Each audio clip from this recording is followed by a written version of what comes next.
2026 का जो नताइज आए हैं नीट को लेकर और जो उसका कट ऑफ रखा गया है, खास तौर पर माइनॉरिटी का रैंक क्या रहेगा? खास तौर पर जो आपने सवाल किया मुस्लिम तलबा की, हमारी रियासत की कब बदली जब स्टेट रैंक आए। पिछले साल तेलंगाना में मुस्लिम माइनॉरिटी उम्मीदवारों को नीट के 394 मार्क्स पर बआसानी MBBS में एक कैटेगरी में फ्री सीट मिली, जबकि सूरत हाल इस दफ़ा वो जो मार्क्स थे वो 428 हो गए। तो अब क्या हो गया, नतीजा आने के बाद, स्टेट रिजल्ट आने के बाद जो सूरत हाल बदलती गई।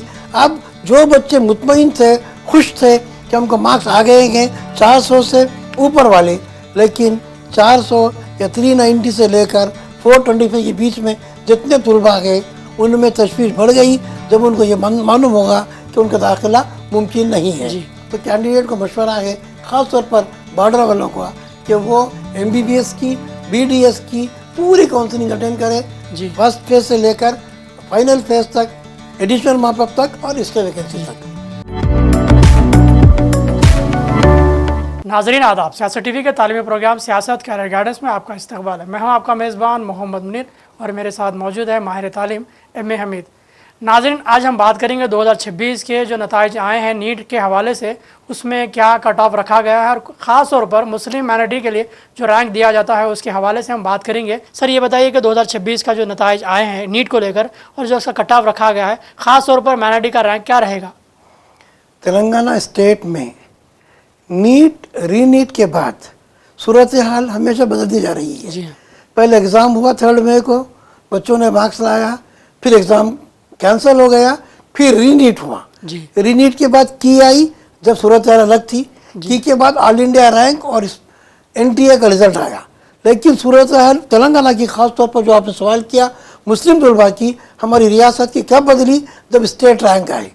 पिछले साल तेलंगाना में मुस्लिम माइनॉरिटी उम्मीदवारों को नीट के 394 मार्क्स पर बआसानी MBBS में एक कैटेगरी में फ्री सीट मिली, जबकि सूरत हाल इस दफ़ा वो जो मार्क्स थे वो 428 हो गए। तो अब क्या हो गया, नतीजा आने के बाद, स्टेट रिजल्ट आने के बाद जो सूरत हाल बदलती गई। अब जो बच्चे मुतमईन थे, खुश थे कि हमको मार्क्स आ गए हैं 400 से ऊपर वाले, लेकिन 400 या 390 से लेकर 425 के बीच में जितने तलबा आ गए उनमें तशवीश बढ़ गई जब उनको ये मालूम होगा कि उनका दाखिला मुमकिन नहीं है। सर, हम देखते हैं अक्सर गुज़िश्ता साल को हम मद्देनज़र रख कर आइंदा साल की प्लानिंग करते हैं, लेकिन वो साल का रैंक और कट ऑफ अलग होता है, इस साल का अलग होता है। तो दोनों में जब फ़र्क आता है तो हमारी सोच में फ़र्क क्यों नहीं आता? देखिए, यहाँ पर हो क्या रहा है, आपने बोला हमेशा लास्ट ईयर का एनालिसिस करते हैं। जी हाँ। 24 को सूरत हाल एकदम अलग थी। 24 में तेलंगाना में 484 कट ऑफ गया, पलट के 25 में 394 आया, तो समझे कि पेपर बोटअप आया और कम होगा। लेकिन जो जो रिजल्ट आ रहा, जो मार्क्स आ रहे, रैंक आ रहे, हालात बदलते जा रहे। तो इस तरीके से 24 का अलग है, 25 का अलग है, अब नीट 26 का अलग है। तो नीट के रिजल्ट के बाद, स्टेट के रैंक के बाद जो स्टेट की लिस्ट आई है, उसके बाद तेलंगाना में जितने गवर्नमेंट कॉलेजेस हैं, प्राइवेट कॉलेजेस हैं, माइनॉरिटी कॉलेजेस हैं, उनमें एक कैटेगरी CAQ में जो सूरत हाल दिख रही है वो ऐसा वाज़े नज़र आ रहा है कि 425 के ऊपर ही एडमिशन क्लोज हो जाएंगे, जिसको हम कट ऑफ कहते हैं, यानी उससे जिसके नंबर कम है उनका दाखिला मुमकिन नज़र नहीं आ रहा। यकीनन सूरत हाल संगीन है, लेकिन नताइज भी आपके सामने है, उसकी बुनियाद पे ही आपको एडमिशन मिलेगा। सर, जब एडमिशन की बात करते हैं, हम सीट के अलॉटमेंट की बात करते हैं, तो जैसे कि आपने बताया गवर्नमेंट है, प्राइवेट है और माइनॉरिटी कॉलेजेस है, तो तीनों का जो तकाबुल करें तो क्या लेवल रहेगा? सबसे पहले गवर्नमेंट कॉलेजेस तेलंगाना में जो हैं उनमें 15% कोटे के लिए आपको 4 अगस्त से शुरू हो चुका है कि आपको ऑल इंडिया कोटे के लिए रजिस्ट्रेशन करना है, जिसको कहते हैं AIQ। 15% सीट किसी भी रियासत के, पूरे मुल्क भर के, इंक्लूडिंग हमारी रियासत तेलंगाना के, उस्मानिया हो, मेडिकल हो या डिस्ट्रिक्ट के मेडिकल कॉलेजेस हो, उनमें 15% सीट ऑल इंडिया कोटे से पूरे होते हैं। अब ऑल इंडिया सूरत हाल ये दिख रही है कि ऑल इंडिया कोटे में 600 से ज़्यादा भी ला लिए, 550 से भी ज़्यादा लाए। पिछले साल 525, 527 पर जो एडमिशन ऑल इंडिया कोटे में तेलंगाना में मिला था, वो इस बार 555, 560 दिखाई दे रहा है। उसके बाद दूसरा होता है कि 85% सीट स्टेट कोटे के लिए होते हैं तमाम गवर्नमेंट कॉलेजेस में, जो सिर्फ ओनली एक कैटेगरी, जिसको हम CAQ कहते हैं, कॉम्पिटेंट अथॉरिटी कोटा। और प्राइवेट कॉलेजेस में नॉन माइनॉरिटी में 50% सीट होते हैं और माइनॉरिटी कॉलेज में 60% सीट होते हैं, जिसको हम ए कैटेगरी कहते हैं, जो बात हम कट ऑफ की करेंगे फ्री जिम्मे की CAQ। जी, तो सर अब इसमें रिजर्वेशन किस बेस पे काम आएगा, और जैसे कि आपने बताया कि बॉर्डर लाइन पे जो है वो क्या कर सकते हैं? हाँ देखिए, यहाँ पर एक जो कैटेगरीज होती है रिजर्वेशन कैटेगरी की, कास्ट रिजर्वेशन में SC ST BC A B C D E ये जो कैटेगरी है ये गवर्नमेंट कॉलेज में देखा जाता है और ये प्राइवेट नॉन माइनॉरिटी में देखते हैं। लेकिन माइनॉरिटी कॉलेजेस में रिजर्वेशन कैटेगरीज नहीं है, सिर्फ माइनॉरिटी के बच्चों को ही देखते हैं। EWS भी है, स्पेशल कैटेगरी में NCC है, कैप है child of personal ex serviceman का, फिर आपको PWD है पर्सनल डिसेबिलिटी। लेकिन गवर्नमेंट कॉलेजेस में ये पूरे कैटेगरीज हैं। फिर ओपन कैटेगरी है जिसको हम ओपन OC कहते हैं, जनरल कहते हैं। माइनॉरिटी कॉलेजेस में सिर्फ माइनॉरिटी का है और ये सिर्फ ए कैटेगरी में CAQ में होता है। B और C कैटेगरी में प्राइवेट कॉलेजेस में कोई रिजर्वेशन नहीं होता। जैसे कि बॉर्डर लाइन की मैं बात कर रहा था, उस बारे में बताएं। हाँ, बॉर्डर लाइन की जो बात थी, हाँ वो सबसे अहम है। अब जो बच्चे हमको एडमिशन मिलना था, हम बॉटम पर हैं, बॉर्डर पर हैं। अब बॉर्डर की तुलना क्या करें, आप एक फर्स्ट राउंड भी अटेंड करें फीस 1, सेकंड राउंड भी अटेंड करें फेज 2, माप अप राउंड अटेंड करें।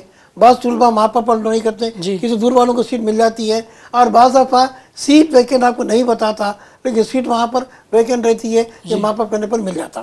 तो कैंडिडेट को मशवरा है ख़ास तौर पर बॉर्डर वालों का कि वो MBBS की BDS की पूरी काउंसलिंग अटेंड करें, फर्स्ट फेज से लेकर फाइनल फेज तक, एडिशनल माप अप तक और स्टे वैकेंसी तक। तो देखा आपने कि नीट जहाँ पर आपको कई मसाइल से भी घेरा है, तो वहाँ पे कई मसाइल का हल भी तलाश करने के लिए आपको फ़र्दन वहाँ आना पड़ेगा और वो जो काउंसलिंग होंगी, फेस होंगी, उसको अटेंड करना पड़ेगा। तो सर हम माइनॉरिटी की बात करते हैं, तो माइनॉरिटी में क्या कट ऑफ रहेगा और कौन से रैंक से कौन से रैंक तक MBBS मिलेगी, BDS मिलेगी? तेलंगाना में माइनॉरिटी के 4 कॉलेजेस हैं जी। Deccan medical college, Shahjahan medical college, Ayaan medical college coed है बॉयज गर्ल्स के लिए, और ओनली फॉर वुमेन एक डॉक्टर VR के वुमेन है, और एक डीम्ड यूनिवर्सिटी है मल्लारेड्डी जहाँ पर B और C है डीम्ड में ऑल इंडिया कोटे में, उसमें वुमेन भी है, जनरल भी है, और एक नीलोमा मेडिकल कॉलेज है जहाँ पर सिर्फ B और C है। अब माइनॉरिटी की जो बात कर रहे थे आप, माइनॉरिटी कॉलेजेस में 60% यानी कि 90 सीट दक्कन में है, और इस बार शाहजहां में 100 सीट बढ़ गए हैं। 100 में 60 सीट ए कैटेगरी में बढ़े, 25 सीट B कैटेगरी में बढ़े और 15 सीट C कैटेगरी में बढ़े। तो लोग अप्लाई कर सकते हैं उसमें? जी हाँ, इस तरह से कुछ सीटें बढ़ गई हैं। और पिछले साल जो 862 मुस्लिम तलबा को दाखिला मिला था, इस बार इम्कान है अगर कट ऑफ यही रहेगा और अच्छे बच्चे जाएंगे तो 940 950 के आसपास मुस्लिम बच्चे ए कैटेगरी में तमाम कॉलेजेस में एडमिशन ले सकते हैं। तो सर इम्कानात की बात करते हैं हम, उम्मीदों की बात करते हैं, लेकिन जब नताइज सामने आते हैं तो सारे मंसूबे धरे के धरे रह जाते हैं, तो ऐसे में तलबा क्या करना चाहिए?